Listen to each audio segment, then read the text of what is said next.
अच्छा এই অ্যাক্টিভিটিস বাহ ও হো অ্যাক্টিভিটিস ছড়াছড়ি ওর উপর থেকে দেখুন আমার প্যারাগ্লাইডিং হচ্ছে ওয়াও।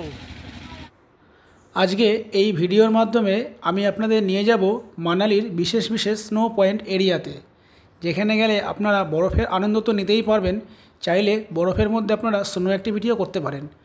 তাই সকাল সকাল ব্রেকফাস্ট করে আমরা বেরিয়ে পড়েছিলাম সলাং ভ্যালি ও অঞ্জনি মহাদেবের উদ্দেশ্যে। আর আপনারা যদি আমাদের সাথে অর্থাৎ পালকি ট্যুর অ্যান্ড ট্রাভেলসের সঙ্গে সিমলা মানালি বা ভারতবর্ষে যে কোনো জায়গায় ভ্রমণ করতে চান, তাহলে স্ক্রিনে দেওয়া নম্বরে আপনারা যোগাযোগ করতে পারেন। তো চলুন এগিয়ে যাওয়া যাক আজকের ভিডিও। চলে এসেছি ব্রেকফাস্ট টেবিলে, বাফেট লাগানো আছে, যে যা সেলফ সার্ভিস নিয়ে সিটে বসে খাবো আমরা। চলুন ব্রেকফাস্টে কী আছে একবার দেখে নিই। এই যে ব্রেকফাস্ট টেবিলে চলে এসেছি, ব্রেকফাস্টে কী আছে একবার দেখে নিই। ব্রেকফাস্টে পুরি আছে গরমা গরম, সবজি, স্যান্ডউইচ আছে, সঙ্গে আছে চা। এই যে আমি নিয়ে নিলাম, স্যান্ডউইচ নিয়েছি, পুরি নিয়েছি, সবজি নিয়েছি, সঙ্গে জ্যাম তো আছেই। এখানে ঢাকা পড়ে গেছে জ্যামটা, এই যে জ্যামটা ঢাকা পড়ে গেছিলো। ব্রেকফাস্ট হয়ে গেছে, ব্রেকফাস্ট এবার বেরিয়ে পড়েছি হিড়িম্বা টেম্পলের উদ্দেশ্যে।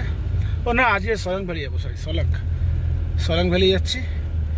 সলাং ভ্যালিতে গিয়ে দেখা যাক বরফ কোথাও কি আছে, সেইভাবে একের পর এক যতটা যাওয়া যায় ততটা কভার করবো। হ্যাঁ, দেখতে পাচ্ছেন মাউন্টেন ভিউ একদম পুরো হোয়াইট। অবশ্যই এই হোয়াইটটা সবসময় থাকে, এটা 12 মাসই থাকে প্রায়, কারণ সলাং ভ্যালি থেকেও আপনি এটা দেখতে পারবেন। এখন যে দেখতে পাচ্ছেন এখান থেকে এই পিকটা যতক্ষণ গাড়ি চলবে এবং গাড়ি যখন থেমে যাবে তখনও দেখা যাবে কিন্তু এই পিকটা। যেটা দেখবার জিনিস সেটা হচ্ছে লেফট সাইডে আইস জমেছে কিনা, সেটাই হচ্ছে দেখার। এই যে সিনারি, একবার সিনারিটা দেখুন, হোয়াইট পিক আর বাঁদিকে হচ্ছে বিয়াস নদী। এই যে বাঁদিকে বিয়াস নদীকে সামনে রেখে আমরা এখন এগিয়ে চলছি সলাং ভ্যালির দিকে।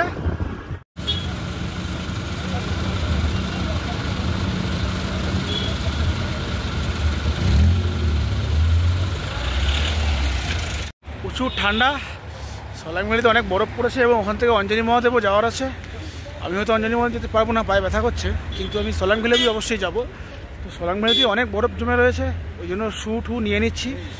অনেকেই আছে আমাদের, ওরা জ্যাকেট ট্যাকেট নেবে। চলুন একবার দেখিয়ে দিই আপনারা আসলে কোথা থেকে নেবেন, কীরকম কী কস্ট তার সব জানিয়ে দিচ্ছে একবার। 255 নম্বর স্টল থেকে সব নিচ্ছে আমাদের লোকজন। এই যে এই সেটটা কত বললো? হ্যাঁ, 250 টাকা। আর এই জুতোটা? জুতো আর ওই সেট দিয়ে 250? বাহ, তাহলে ঠিকই আছে, জুতো আর সেট দিয়ে 250 টাকা করে পড়ছে। একদম সলাং ভ্যালির সামনে আমরা চলে এসেছি। গাড়িতে প্রচুর জাম ছিল, কাজে আমরা অনেকটা নিচে নেমে গেছি, তাই এতটা হেঁটে আসতে হয়েছে। এখন ক্রিসমাস সিজন, এখন তো জাম হবেই হবে। চলুন আগে গ্রাউন্ডের দিকে যাই। চলে এসেছি সলাং ভ্যালি গ্রাউন্ডের সামনে, একদম ওটা দেখতে পাচ্ছেন রোপওয়ে টিকিট কাউন্টার। আর অ্যাক্টিভিটিসের তো এখানে ছড়াছড়ি একদম। এই যে দেখুন খেলাটা দেখি, এটা কি খেলা? খেলা তো না, অ্যাক্টিভিটিস দেখি। ও না, জাস্ট একটা ফটো শ্যুট করবে মনে হচ্ছে নাকি? না না না না, দাদা কোনো অ্যাক্টিভিটিস আছে দেখি একবার।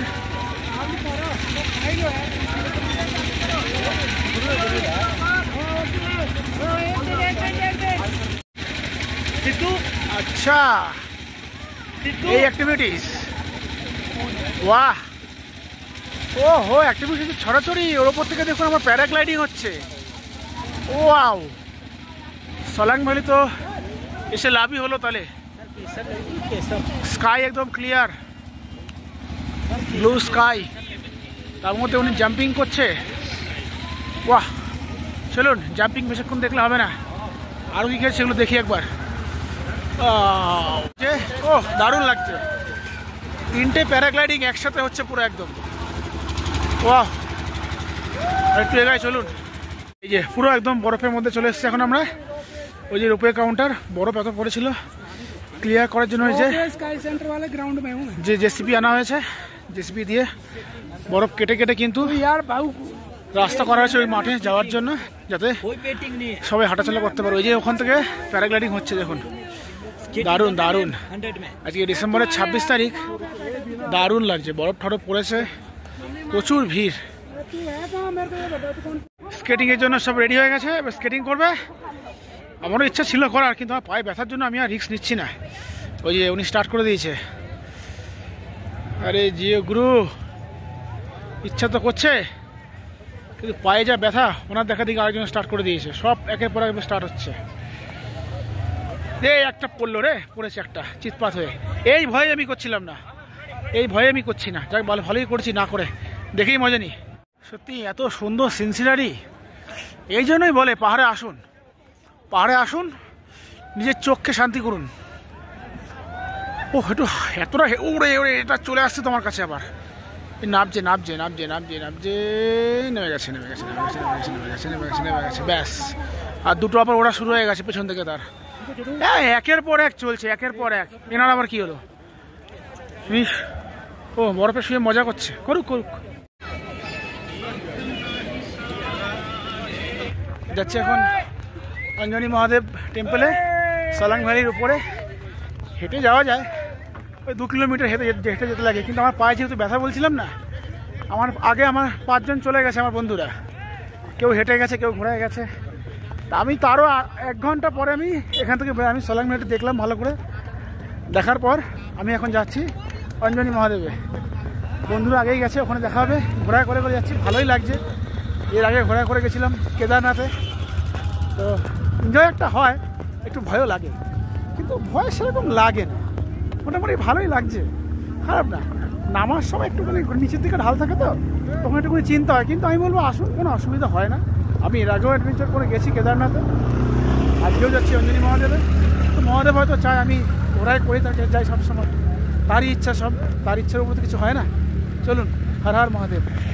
তাহলে রবীন্দ্র কেমন লাগলো এসে? অসাধারণ অসাধারণ শাকল বাবু ভাই, তোমার সাথে এসেছি একদম। সাকসেস ভাই। আমার নাম কি? পালকি ট্রাভেলার। স্যাটিসফাইড তো? আমরা ঠিকঠাক জায়গায় আসি তো? সব তো একদম 100%। ব্যাস। কেউ যদি আসে সারা এক ঠকবে না, 100 ভাগে 200 ভাগ জিতবে। সিমলা, কুলু, মানালি বা ভারতবর্ষের যে কোনো জায়গায় গিয়ে আপনারাও যদি বরফের মধ্যে এরকম অ্যাক্টিভিটিস করে এন্টারটেনমেন্ট করতে চান, তাহলে আপনারা যোগাযোগ করুন পালকি ট্যুর অ্যান্ড ট্রাভেলসের সাথে। নাম্বার আমি স্ক্রিনে এবং ডেসক্রিপশন বক্সে দিয়ে দিলাম। আর এই ভিডিওটি যদি ভালো লাগে অবশ্যই লাইক করে একটি কমেন্ট করে দিন এবং ভিডিওটি সকলকে শেয়ার করুন, তাতে যারা যারা সিমলা মানালি যেতে চাইছে তাদের যেন হেল্প হয়।